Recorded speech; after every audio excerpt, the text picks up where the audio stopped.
Good evening and welcome to TRUTalk. I'm GamerDad, and tonight we're going to be talking about updates on the TellTale story going on with the office closure. Discord's making some very interesting changes, and we're also going to get into ways that police are helping to reduce swatting. That's something that, any Twitch streamer would be taking into consideration.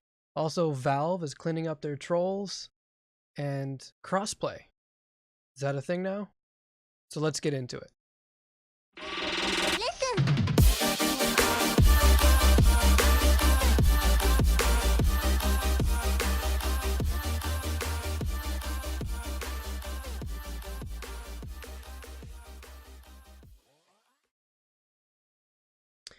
So TellTale updates. We talked a little bit last week about closing the office down, the 250 layoffs, and some updates to the games and what's not going to be produced. So we got a little bit for you there at the end of the show. But first, Discord has games. There's a new release coming out. They're going to make some updates where you can actually get some games within the Discord system. So some people are questioning if this is going to be a new Steam competitor. Survey says no, but we'll get into that. And Seattle Police Department, they're trying to find ways to help stop swatting by allowing you to opt in to a registration service to inform the police that you might be at risk for being swatted. Jim, what do you got for us? Oh, do I have stuff for you, sir? Valve is cleaning up trolling in their game library, which is like it seems a bit odd in as much as like, well, there's always been Steam. There's a lot of satire on Steam to begin with, but some games cross the line, and Valve's like, yeah, that's not really a game, and it's not nice. So trying to take those games out, which I find to be an oddly arbitrary process, but we'll get into that. And then when it comes to crossplay, there's a bunch of stuff coming out about that. I'm sure you guys have heard by now. Sony caved in. Fortnite crossplay is now in beta for the PS4. So, free gaming enthusiasts rejoice.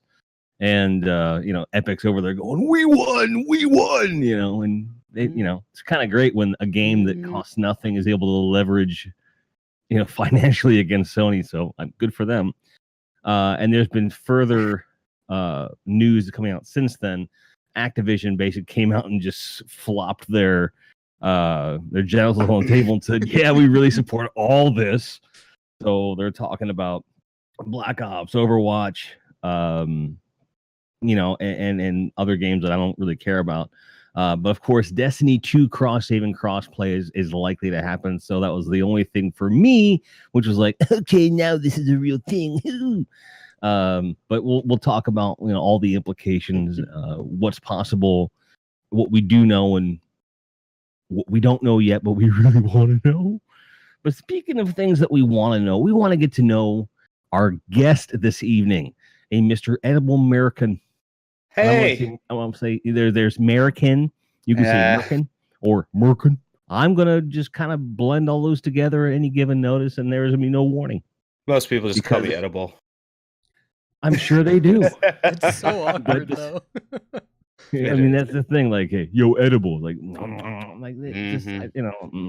we've never consumed a guest before. Tonight may be the first time. But to start things off, can you give us a brief overview of who you are as a streamer, your channel, how you got started on Twitch? All right. So without going in, no, I can go into detail, as much detail as you want.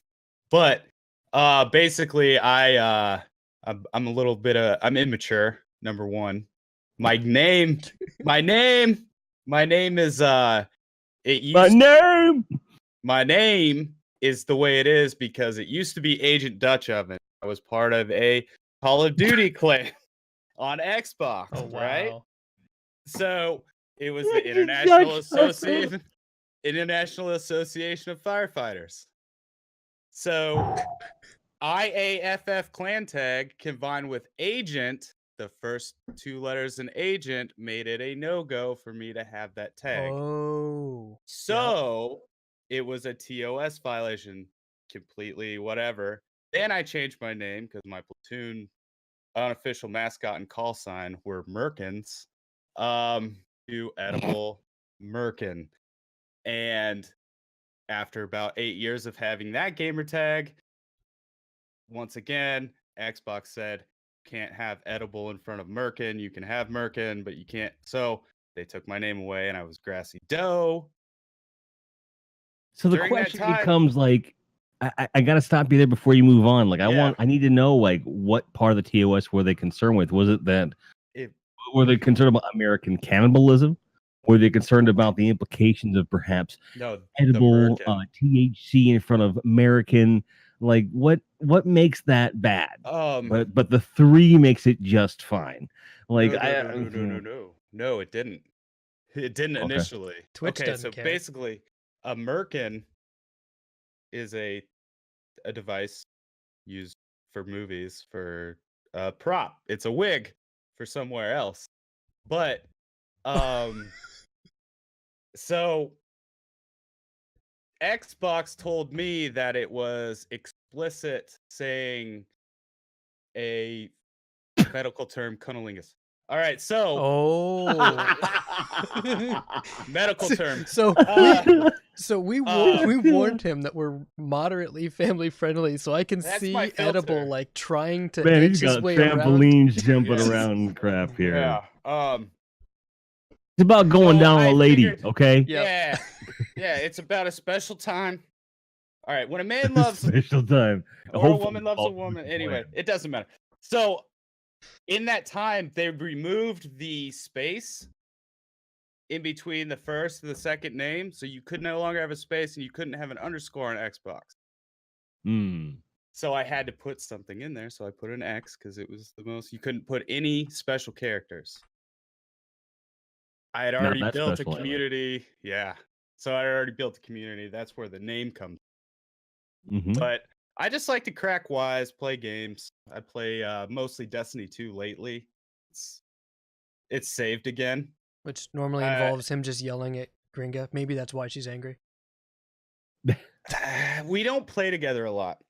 And we don't get along on games at all. For those who have missed a previous cast, Edible and Gringa are an item. So yeah, we like a volatile one from the sound of it if they're in the game. Oh man! Now we know what makes her angry. She was angry before. Edible makes her angry. That's it. I do make her. Who doesn't make their wife angry? Really, at certain points. I can't. But yeah, I can't. I can't. Yeah. I can't really. I'd love to be like, no, I can't really do that either. But I class up the joint. So whole bunch of names, a whole big background history. What keeps you going? What keeps you motivated to stream? What keeps you running on Twitch? Well, interesting. I have not been around on Twitch for very long at all. About 6 or 7 months, right? No, less. Not even that long. I've been around for 3 months. Okay. I've been steadily streaming for 2. I've been an affiliate for less than a month, really, actually. Nice. Right on. I've been trying to crush it as hard as I can. Right? I mean, I got nothing else to do. I love it. One day, Gringo was out watching Twitch. And I was one of those guys that was like, I don't even understand what Twitch is. I don't want anything to do with it. And it was actually Velok was on in the morning. Her and I were having a coffee and I checked it out. And then I was like, you know what? I might try this thing out. And I love it. And I am able to do it. So that is what keeps me motivated. Keeps me sane, kind of. I can go yell at camera and get my rage out. So the last part of that question, why do you Twitch? Because I can. I mean, that's great. That's really the best answer. America. It really is. Back there. Oh, this ain't China. Are you American? Eat, and I'm edible. I'm an edible American. You go listen. You learn today. Okay. So that's it. Have a good night, everybody. We're out. Yeah, bye guys. See you later. We should roll the Star Spangled Banner right now. Yeah, just- and then Pac-Man just goes across the flag and he's. we This can is gonna make be it. the I can make highest that rated happen. podcast of all time. Give me some Right. time. So I if can you make ever that happen. if you I'd ever like to do get that. motion graphics for like transitions, it should be an American flag with Pac-Man eating it away. Why wouldn't Telling you. Pac-Man be the American would- flag yeah. just going by? Just Yeah, that's Yeah, I but could do you that. edible American, so something has to eat America. oh, fair enough. Mhm. Okay, fine. You know, You so like it's were- on it. Come on, You win, Jim. Think- expand the mind, sir. Maybe I'll drop an I in there just to make it. In Rebrand. Oh, instead of Merkin, yeah. Okay, yeah. gotcha. So now with more vowels. Well, one. Mhm. He puts the I in edible Yeah, American. I- all right, now you I ready can for the play on first Xbox cringeworthy again. transition? Mm. Speaking of having things with more stuff, cringeworthy transition. Discord is adding to their content by bringing in 7 games into their system. So they're starting off with 7. 7. I don't know why it's 7, but it's 7. That's a Talk holy about number, market that's why. share. Right? Edible market share. Mm-hmm. The first Mhm. wave. Wow. The first Gotcha. wave of Discord PC exclusives. There's 7 new games. I mean, Mhm. you're on Discord typically when you're gaming or hanging out with friends, so why not throw games into there? I think it's kind of cool, but somebody actually questioned whether or not this is going to be a competitor for Steam, and come on. Like, Well, here's the thing. Anything that diversifies the marketplace is technically competition, and whether or not it's going to be substantial competition, I think is a laughable concept. I, for one, am all for diversity within the marketplace, right? Because Mhm. it does breed innovation. No one can argue that Discord holds a very specific place within the gaming sphere. I do remember a time when Discord was not a thing, and when there were entire, long-winded, very complex YouTube videos and articles about how to not allow Skype to exploit your IP address and expose it, which was really the whole reason Discord came into existence. They're like, you're not going to fix it, we'll make something that does. And they've really grown into something way more than that. And it makes perfect sense that they would expand into something. When you're a free service, you've got to develop something to make some money back. Nitro is arguably not going to pay their bills forever. So partnering with game companies that share their vision and maybe would make the most sense on a Discord, I think would be fine. But I don't think they even have any bones about the fact that they're not Steam any more than Steam is like, we're a chat program. It just doesn't. It's not a thing. So it's different kinds of fruit. Bananas and strawberries, as is so commonly said. well, their response was perfect because someone actually asked them directly, are you attempting to go toe to toe with the market leader Steam? That was the exact question. And they said, the Mhm. Discord, I'm just going to read the quote for everybody. The Discord store is a curated experience where players can find and buy recommended high quality games. We liken it to that small local bookstore experience, which I kind of like. I mean, Steam is the Barnes and Noble, right? Or any other giant bookstore franchise. They've got access to a whole bunch of stuff. And, I like it. I mean, I don't think that they're in this to really try and take away from Steam. It's a great supportive system for a lot of the Or it people on the could just be a platform. really quaint and cute way of saying we don't have that many games. And Mhm. they're positioning it as Yeah. such. I think that's more of the case. And they don't. But if that's what they're agree going right for, now. I think it's smart. Yeah. It's definitely smart. So we've got 7 games. I don't know if I can hold all those in my arms. The first wave, which sound like an attack. Watch out. Watch out gaming Watch in it. general. Steam. Last year, The Nightmare, Sinner, Sacrifice for Redemption, In Masters, Bad North, At Sundown, Mad Machines, and King of the Hat. None of which tell me anything about any of the games and generate personally no interest for me whatsoever. But we'll wait and see. Yeah. I think it'd be You great know. if Steam launched a communication app just to say, okay. Well, I mean, Twitch tried to do that, and Yeah. they bought someone else's thing, And the name of the company that they bought should have been a clue as to what was going to happen. They bought Curse, and the Twitch app is really good if you don't have Discord, and if you don't like talking to anyone. Really, it's. I should look into it. I think it's a great app. I think it does a lot of things. I like the fact that you can buy games right there, and plus, if you have Twitch Prime, you get free stuff through there. I have purchased every single Twitch Prime game that's come across. Haven't played a single one. Mm-mm. Not one. I haven't booted that app since the second month it was out. Haven't had a need to. And I feel like the reality of it is this. All of the major platforms in all directions, whether we're talking about Steam, Sony, Microsoft, Mixer, Twitch themselves, YouTube, they need to just pack it in and just do API integrations with Discord. I'm telling you. That would be a revenue stream for Discord, because that would save on their R&D. They wouldn't have to be doing this sort of thing.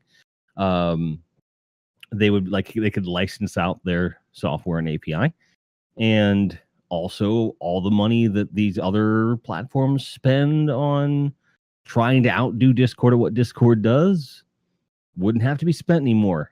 That's my 2 cents, but will that ever actually happen? Kind of doubt it. I do like the idea of having separate chat programs in all my different places if I really want to use them. But if it were up to me, every single time I have to chat in game or whatever, I will use Discord. I love the Love you, audio Discord. system. I mean, we're using it now. It has really taken over just about everything when it comes to streaming and gaming. And you know, if it ain't broke, right? Right. It's easy. You know, to use. I like the idea that it's independent and you can use it across in different ways. Like you have the mobile, you've got the PC base, you got Mac version, all that stuff. You know, it's like, for example, like almost every time we go in to do like a major launch in Destiny, my fire team, whenever possible, will use Discord, because if something goes wonky with Sony servers or whatever platform we're playing on, we can keep the chat live, and it's independent, which makes it very much more utilitarian. So with all of those advantages, I do question the decision. Well, let's start selling games too. It's like, why? But time will tell. Maybe they'll surprise us. Maybe they will start getting games in that utilize the Discord platform in unique ways, just like people have developed games to interact with Twitch chat specifically. That's what I'm hoping for. Yeah, so voice commands would be kind of cool. Yeah. I mean, I'd love to see interaction where you can use like the standard Discord functionality to run commands in channels and have the channels interact with the game for you. So you could have somebody, or have like a game, or have or integrate a Discord bot into the game, which then would take it and whatnot. Yeah, that would be fantastic. But it can also get very dirty. You never know. And they sound but like speaking of dirty games. Oh boy, there it is. That's better than Speaking mine. of dirty games, I don't know where you're going with this. Valve has brought their scrubby sponge and rubber gloves to their library. Valve is cleaning Steam up because people apparently, I don't know. I don't know if you've heard about this, guys, but Steam can be a pretty trolly place. It's the internet, Just saying. Right? That's what I've heard this. I've heard this. I've never experienced myself. But ultimately, like they're going through over 170 as of the article that we're referencing here, games that are considered straight up trolling or illegal. There was a game called Active Shooter. There was some controversy about that. Yeah, which basically was like a school shooting game. So on the surface, I would say that this is a good thing, but it does, depending upon which games they're removing, it can kind of teeter that line of censorship, which can be very bad when we're talking about art.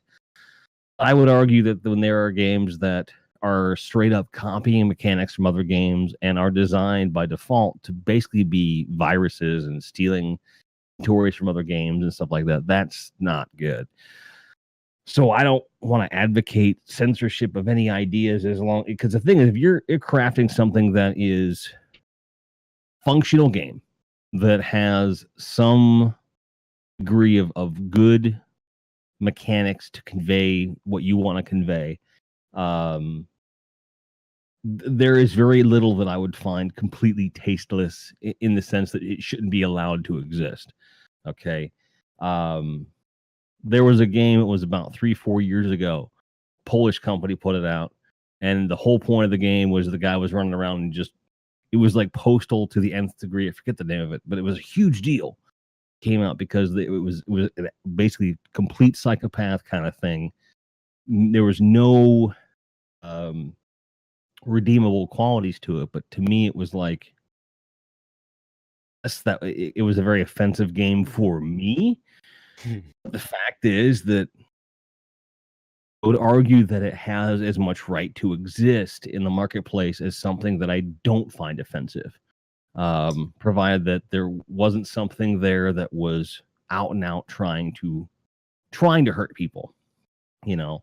And it's the free speech thing, whatever. So I want to be clear that I don't necessarily think this is a free speech squashing move on Valve's part. This is more of these games aren't legitimate games, and they're there only to antagonize. They don't bring anything else to the table, and we're getting rid of them. That's how I read it. What do you guys think? Well, I completely agree. As far as what I find offensive may not be what you find offensive, as far as that goes. Where the problem goes is these game companies obviously are making broken games or stealing from another company, and they're not really Right. There's no actual intellectual property they bring to the table. And they're taking people's stuff. I mean, right. That's different. It's not a good thing. As far as active shooter go, I find it appalling that you would do that, but look at I agree with that. what is it? Call of It's not something I Duty, never. what Modern Warfare 2. Yeah. You walk The through an airport airport scene. and I mean, Yeah. some people loved it. I Well, didn't have an opinion, but and here's the thing though, is that taste is not a universal thing. I would argue, and this is going to sound out of context, if someone take this out of context, it's going to sound really bad, but I will just be flat out with it. I do think that if the storytelling were compelling and the message were on point, there is a place for a narrative game that depicts school shooting. I think that there would be a way to make that something that would be worthwhile, to truly understand both sides of that. I think that if you could really get a narrative in there, there would be a way to do it. This game isn't that. no. But I do feel like there is probably an opportunity there, just like with anything else. I mean, for crying out loud, we're okay with a game like America's Army, which is a straight up, no bullshit recruiting tool for the military. Yeah.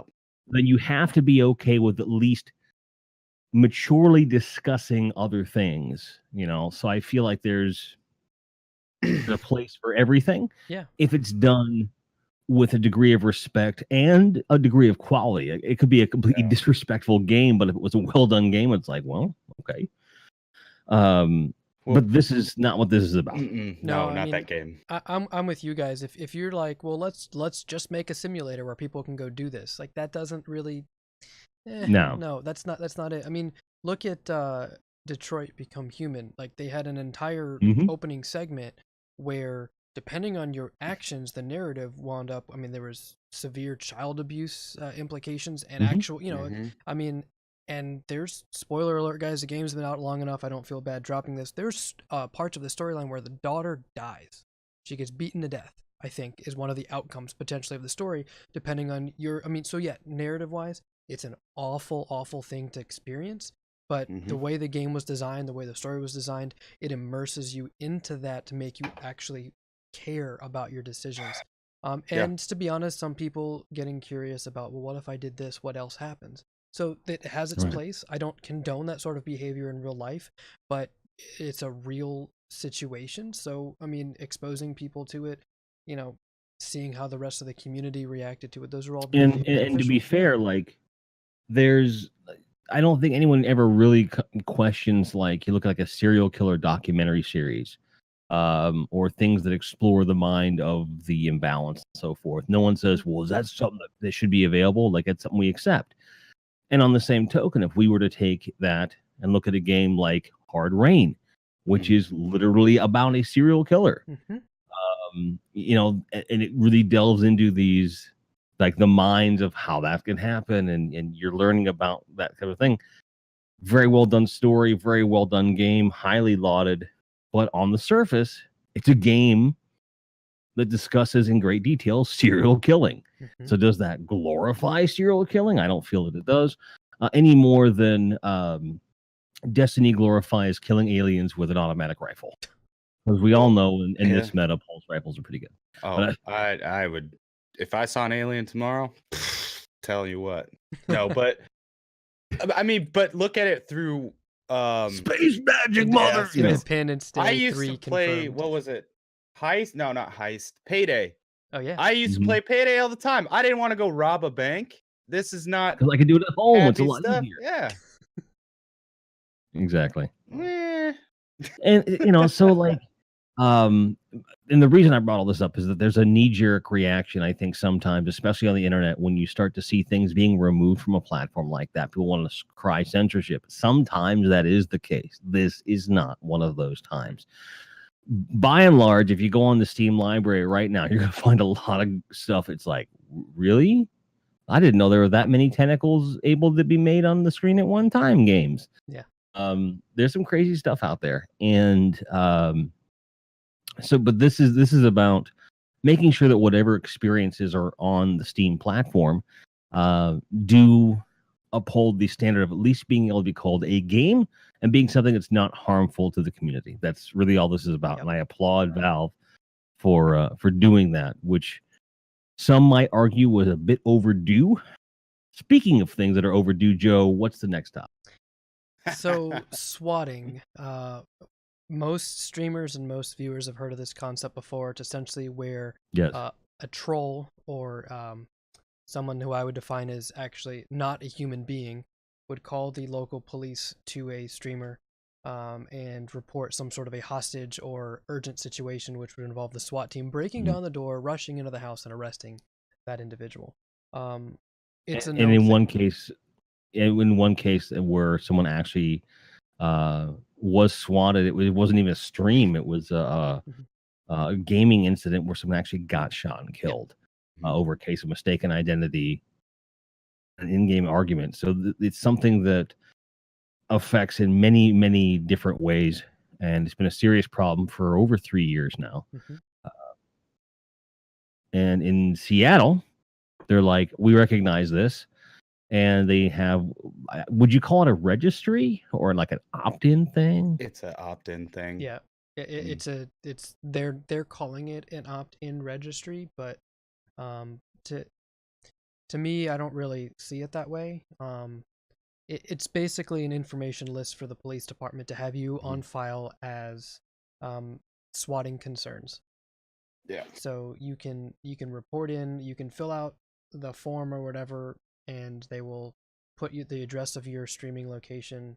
They'll put in a specific text field saying that there's a swatting concern. So all that really means is if you get swatted, if some scum person decides to call it in on you in this in Seattle, at least for the Seattle PD, and they see this field that says swatting concerns, instead of them coming in effectively with guns raised, kicking down the door, they will do a little bit more extensive research because they do recognize that there's a chance of it being a hoax.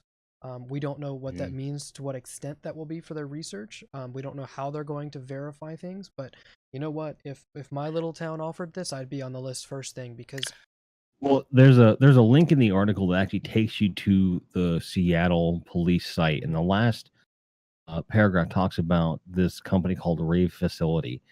They're basically a smart 911 counterpart for commercial properties. In other words, they partner to kind of be an extra layer of protection for businesses. And for the purposes of registering swatting concerns, you get a 911 call. They still dispatch someone out to the scene, and then the call taker will simultaneously use that database to check whether or not there's a swatting concern that's been registered for that address. And if they have, information is going to be shared with responding officers who will still proceed to the call. Basically, it doesn't slow anything down. It doesn't change that they're going to respond, but it should help with the temperament of those responding, make it less likely that something unduly tense happens. Because I feel like the more awareness that's out there, better off we're going to be, and maybe we can avoid some pretty bad stuff from happening. That would be the hope, anyway. Just at minimum, the risk of property damage is just about any swatting incident that is taken seriously and they actually follow through with the process. You're going to get at least a door knocked down, maybe a window busted, maybe stuff in the house damaged.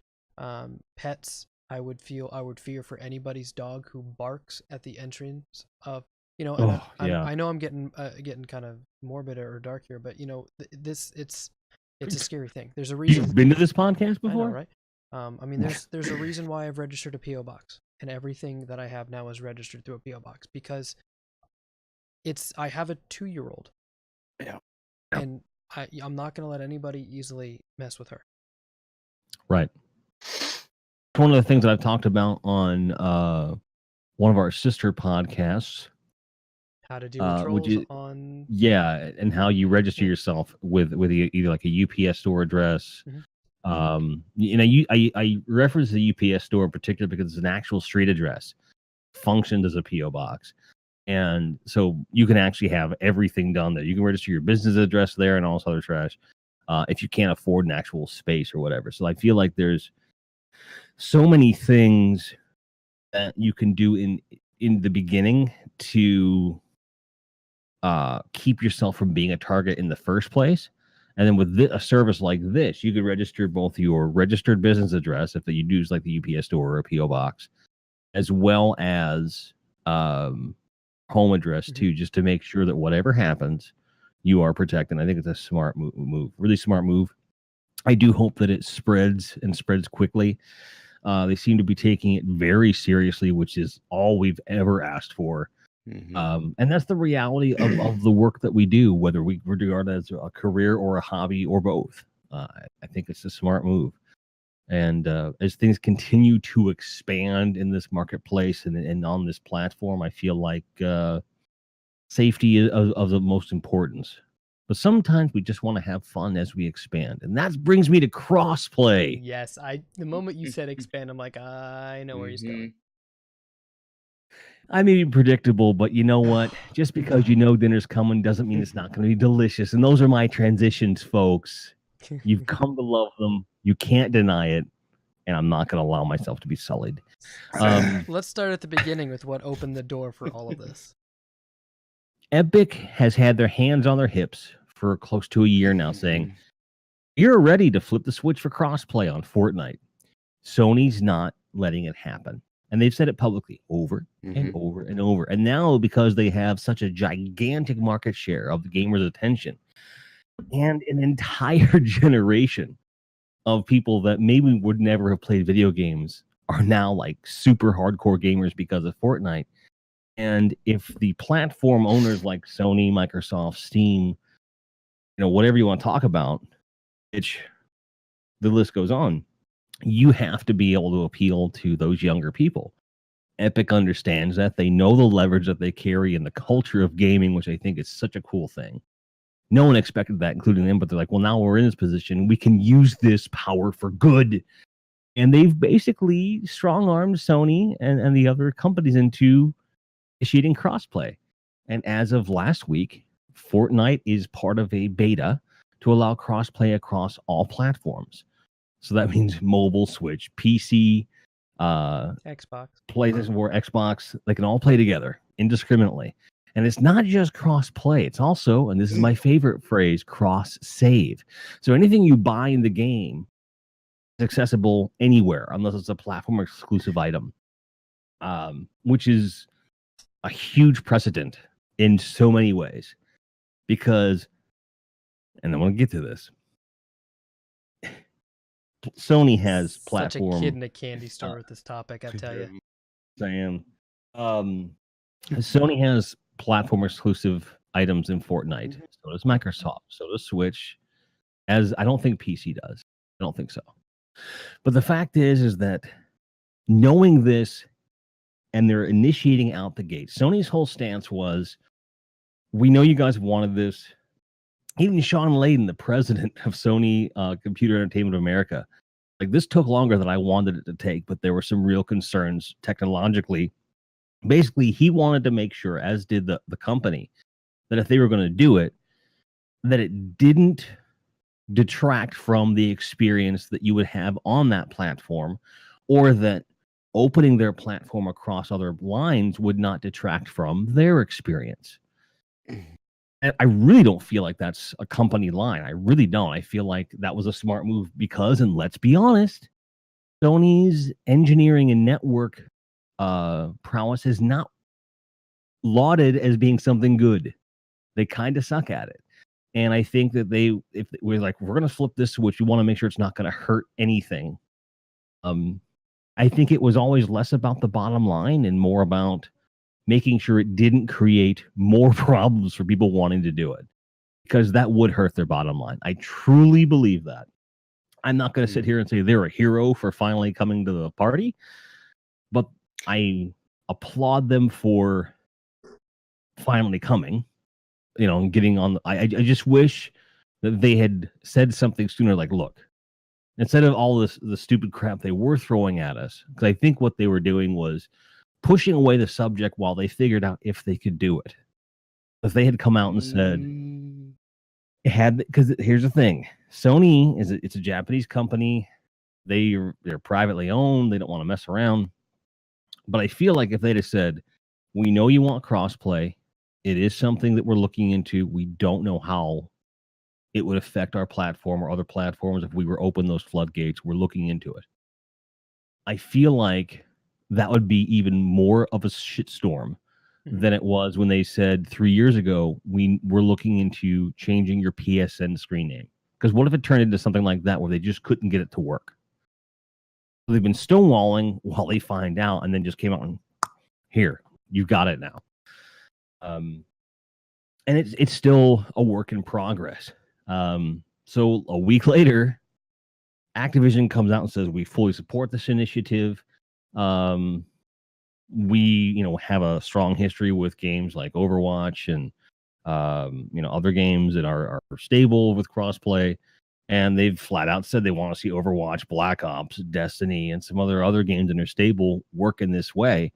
And they're willing to do whatever it takes, but they also recognize that it's not a simple thing. Meanwhile, Bungie's like, we got the Switch right here. We're talking about that back in Destiny 1, if you recall. They were like, we've built it in. We're waiting on the platform owners to say it's okay to do it. So with Bungie, I feel like it really would just be plug a few things in API-wise to Sony and Microsoft and then flick a switch. Yeah. Because here's the thing. If you give me cross-save first in a game like Destiny, that's the smart move. One, it's less problems for server communication. Two, you're going to sell a shitload of games.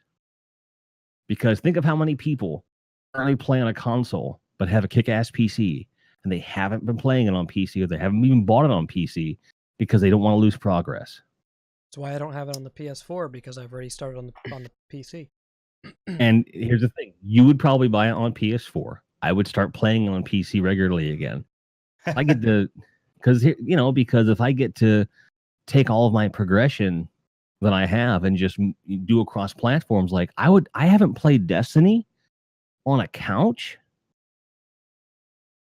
I've played Destiny on a couch twice because my streaming rig and everything's always been in an office setting, and I did a form of remote play a couple times, and it wasn't a huge fan of it the way that I had it set up. It didn't work out well, but we have an Xbox One in our living room.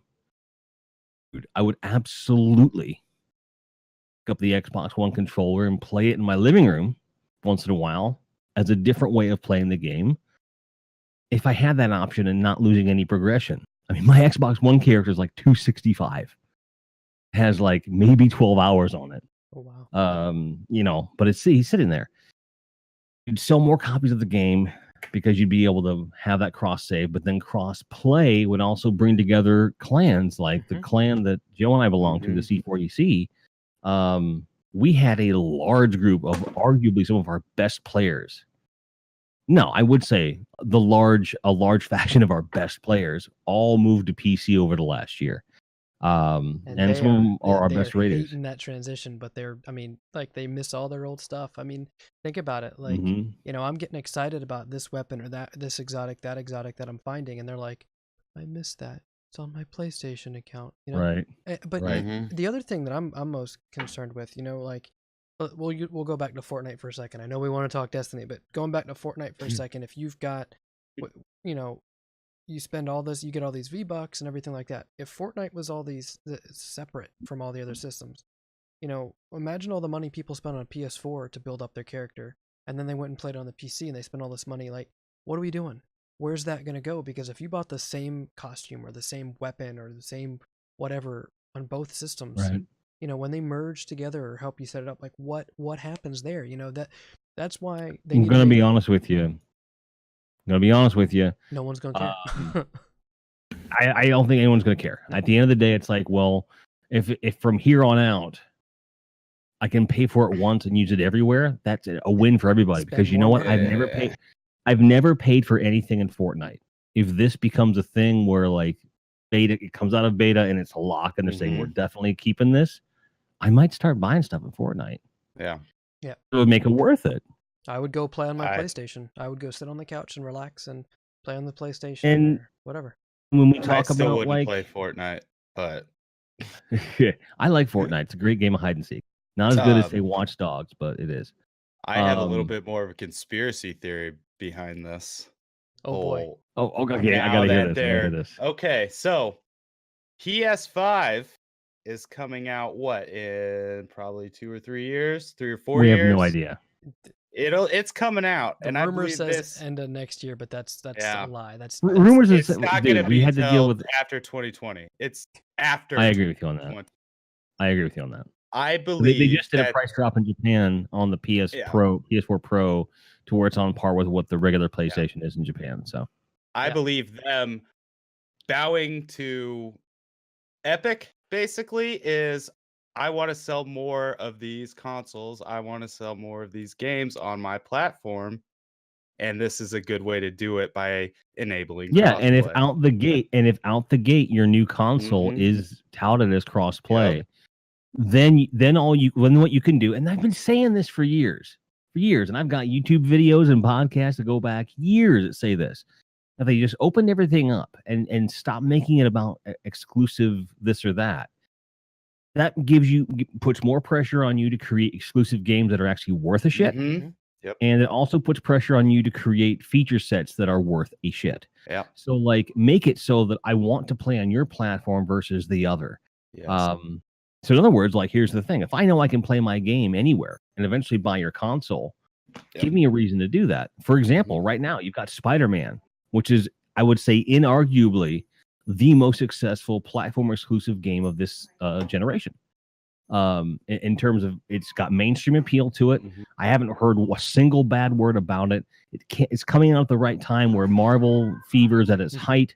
For them, Marvel's been quoted as saying that this is their Iron Man of video games, meaning that this is the start of something they're gonna be pushing moving forward. Marvel Studios will be making a lot of helmed video game projects from here on out, and I think that's really so when you talk about this, like they could, if they wanted to, put a Microsoft exclusive Marvel game out, and they could put a PC exclusive one out there. If they really want to play that game, they can do that. And I feel like there's going to be, this opens the door for other stuff. Like, for example, like, you know how they have the remote play function, the share play thing on PS4? What if they used their crossplay API to allow share play for limited periods of time on other platforms? So what if I could hand off the controller to someone on Xbox? Say, hey, you want to play Spider-Man? Here, check this out, dude. And because they can you track all your accounts and everything, they could play for, let's say, an hour and a half or something. And then from then on, they couldn't play. Like, if it was an exclusive game, they couldn't play anymore. Well, if they like the game enough, they're going to run out and buy a PS4 to copy a damn Spider-Man. I've done stuff like that before. Oh, yeah. So I feel like it's clearly a business move, but it's a freaking smart business move. And it's coming at the right time because they get the next 2 years or so to really hone that experience. But they better deliver with this. I mean, if they're going to make this statement, I believe now that they're saying it, they will. And you made a good point. Go ahead. Okay. I really do think that's like I really do think that's the smart move there. Like, it's like they waited to say something because I think they have because now they've got it. Yeah, they're ready to go. They made this move with the right game. Even though Destiny 2 is popular, Black Ops 4 is going to be popular. I think Fortnite is by far the most well-known and popular game out there. So if you're gonna hit a home run, you might as well open it up now, because that's gonna be your best kind of market thing. So I agree. I feel like there was a transition coming, Jim. Well, not always. I mean, I still have, not always. But the whole thing is like if you look at a Destiny 2 and you look at the Reddit threads, for example, almost every third comment is, I would buy 2 more copies of the game. Yeah. Almost every single, and people were like, I don't even have an Xbox, I would buy one. Right. Or I don't have a PS4, I would buy one, because they want to be able to play in different formats and stuff like that. And then also just it blows the doors off for like games that people that are like the hobby games like Destiny or The Division. There's a ton of games out there. Because I have The Division on PS4 and on PC. I've played way more on PC than I have on PS4, and people have wanted to play with me on PS4, and I have no interest because I'm like, I don't want to start over. Yeah. So I get that, and the idea that I can play wherever I want, wherever I feel most comfortable. So using Destiny as the example, like, as much as I love PS4, when I play on Destiny on PC, like, I'm getting a brain massage because it looks so much better. Yeah. Feels so much better, and I perform way better in the game because of the frame rate. I am way better at PvP on PC, even with a controller, going up against mouse and keyboard. So this idea that I could just take all my gear that I've been slogging away at on PS4 and just use it in PC. So I hope, and I would feel like Bungie would be smart enough to merge everything at once. So in other words, like, you can merge the accounts one time so that everything you've earned across all 3 blend and then becomes one centralized Bungie account, and then anything earned at any time stays on the account and you have access to it. I hope that they don't go with the route of, here's your central point, this and that. I think that would be bad because, for example, like, there's a lot of PC players out there that did not get to bring over any of their progress from Destiny 1. Now would be able to, as far as like, because I painstakingly rebuilt my characters on PC, and I had like on the stream I had a picture of my character. I had all 3 characters, and I sat there and I made sure they looked exact. Up, yep. Yep. Yeah. And it was pain. Versus on PS4, I just went boop, and they were just there, which was so cool. And it was very emotional for me when I launched Destiny 2 for the first time, and you see that character. So I feel like this is an emotional move. I think it's the right move. And clearly one of the largest publishers in the world, if not the largest publisher right now in Activision, is like, let's go. Let's do it. Which is a very clandestine way of saying, Sony, if you want money, we'll give you money. Indeed. Like, you can have our money. We want this because this will sell copies of games for everybody. It'll sell consoles for everybody. Oh yeah. And it'll be a huge, and this is going to sound really over the top. It's going to be a huge goodwill olive branch for the entire gaming community. Like, think about how much toxicity goes away. Oh yeah. No more PS4 is better than Xbox, is better than PC, because you can play whatever you want. Fanboys go away. I mean, on some level. Yeah, with not the really, cost of but they will. consoles, Yeah. Right. no one's really buying. Not a lot of people are really buying multiple consoles anyway. It's all in the game sales. I mean, and I'm avoiding getting into Destiny 2 on the PS4 because I have to buy the game, buy 3 expansions at this point, go through building up my characters and everything, and it's just it's too much. It's too much money. It's too much time and all that. And if this turns on, Sony gets more of my time on their system. I more than likely will play other games on the PS4 because I'm back in the mode of playing that. You know, it's just if I can play it wherever, I'd be more than willing to own or do something to have multiple copies. But then I'd have to go buy a PS4 or buy an Xbox One to play these exclusive. I can't, I can't put out all that money. It's just right. If it was only game software expenses, it might be different. It might be a little bit cheaper. It might be easier to maintain. I basically And just murdered off my Guardian after 4 years because I switched to PC. And it was, I honestly am upset about that part. I wish they would have been able to switch it over, but. I get it. And the thing is, like, as long as you didn't delete the character and it's still on the servers, you'll be, at the very least, I think that they'd be able to integrate changeover. That's a hope, but we'll see. Time will tell. He's dead. Time will tell. He's dead to me now. But that said, I mean, you never know what's going to happen. And when we talk about things that were unexpected, TellTale Games. Yeah. We are still working on a way to hand off production of episodes 3 and 4, so the season can be completed for Walking Dead for TellTale. And the quote is, "The outcome of those efforts will determine when and how the final season returns to stores. We hope we'll have a firm announcement before the end of the week. For now, we apologize for the inconvenience." And there's nothing since then.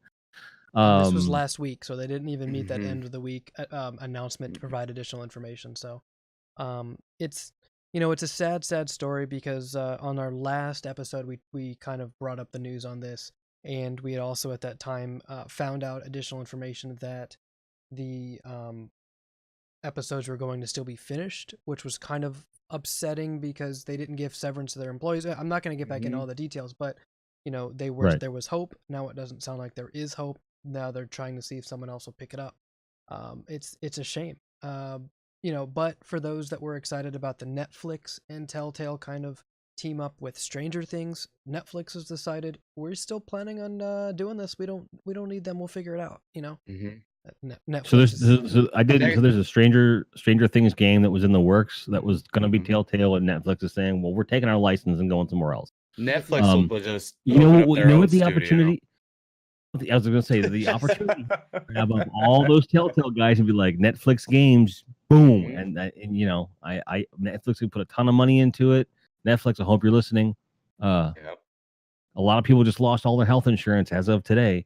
TellTale. You can fix that and make a kick-ass game, and you'd be heroes. Yes, and that's put it under their own brand, which means no license sharing, none of that. Like, give me 100% of it. Think about the amount of money they could make. I will buy it in a heartbeat. So. What would be funny though, it'd be like the second coming of TellTale in the sense that Walking Dead made that company what it was. It made AMC a juggernaut in TV.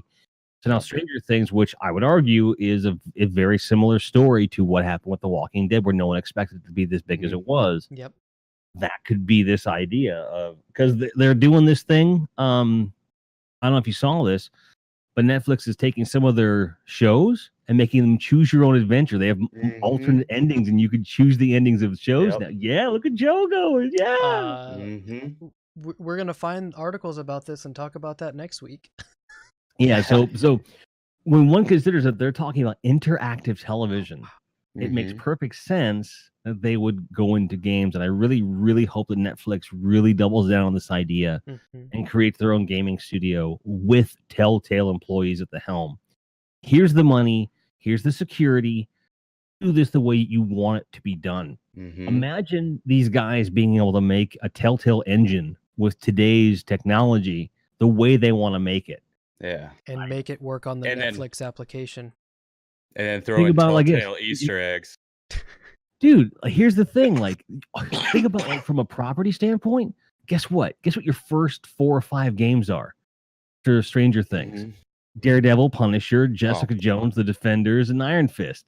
The checks write themselves. I mean, yes, they do. Yeah. I'd buy all those just to have them. you don't have. I mean, you can even do like the Tom Clancy, and what was his name? The other one that's about the police officer. Can't even remember the guy's name on. Well, that's an Amazon thing, so forget it. But Amazon should get into this too. They've got apps on already. I mean, like all these people should get into it. Like get into the interactive stuff. Bosch. Bosch. Thank you.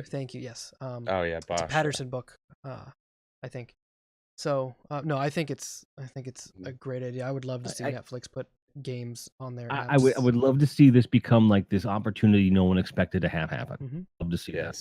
They would. So, and we'll talk about that next week. Exactly. But if you have a podcast topic you would like us to discuss on the show, email us at TRUtalk@TRUgaming.com or go to our website, TRUgaming.com, and social media links to contact us.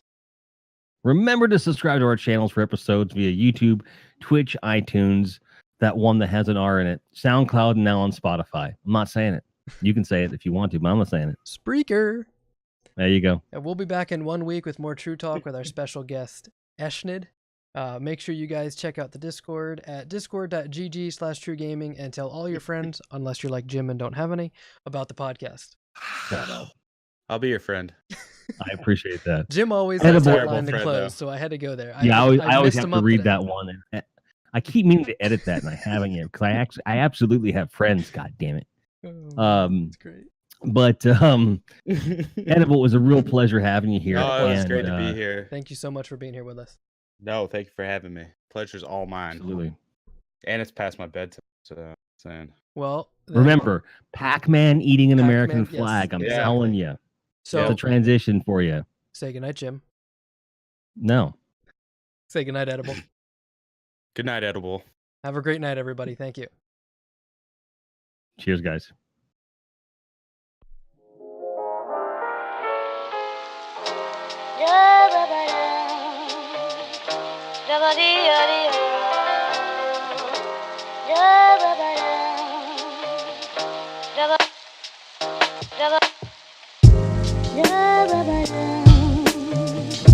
Dabba